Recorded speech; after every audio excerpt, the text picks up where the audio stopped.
Հասարակական անվտանգության նոր երաշխավոր ոստիկանության գվարդիան ավելի քան 1 ամիս է իրականացնում է հասարակական կարգի պահպանության և հասարակական անվտանգության ապահովման իրեն վերապահված լիազորությունները, կիրառելով առավել հասցեական և թիրախային գործիքակազմ։ Գվարդիայի կարգախմբերը հասարակական կարգի պահպանության և հասարակական անվտանգության ապահովման իրենց գործառույթներն իրականացնելիս նաև իրավախախտումների, հանցագործությունների դեպքեր են կանխարգելում ու բացահայտում։ Դեկտեմբերի 5-ի ժամը 20:20-ի սահմաններում Գվարդիայի Համայնքային ոստիկանության Կոտայքի բաժնի, Քրեական ոստիկանության Կոտայքի մարզային վարչության և Պարեկային ծառայության Կոտայքի գումարտակի ծառայողները համատեղ ուժեղացված ծառայության ընթացքում Աբովյանի եկեղեցու հետնամասում զենք զինամթերք են հայտնաբերել։ Մեկնած օպերատիվ խումբը տարածքում հայտնաբերել է ողորկափող հրացան, տարբեր տրամաչափի 272 փամփուշտ, F1 նռնակ և պահեստատուփեր։ Հերթական բացահայտումը կրկին Աբովյանում էր։ Ոստիկանության գվարդիայի ծառայողները Կոտայքի բաժնի համայնքային ոստիկանների հետ դեկտեմբերի 8-ին համատեղ ուժեղացված ծառայություն իրականացնելիս Հատիսի փողոցում ստուգման նպատակով մոտեցել են մի քաղաքացու, որի վերարկուի գրպանում ակնհայտ երևացել է զենքի նման ողառարկա։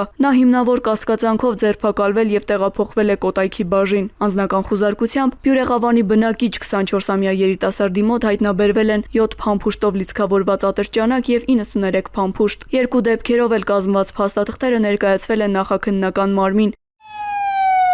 Ոստիկանության գվարդիայի ծառայողները 24/7 ռեժիմով շարունակում են իրականացնել հասարակական կարգի պահպանության և հասարակական անվտանգության ապահովման իրենց վերապահված գործառույթները։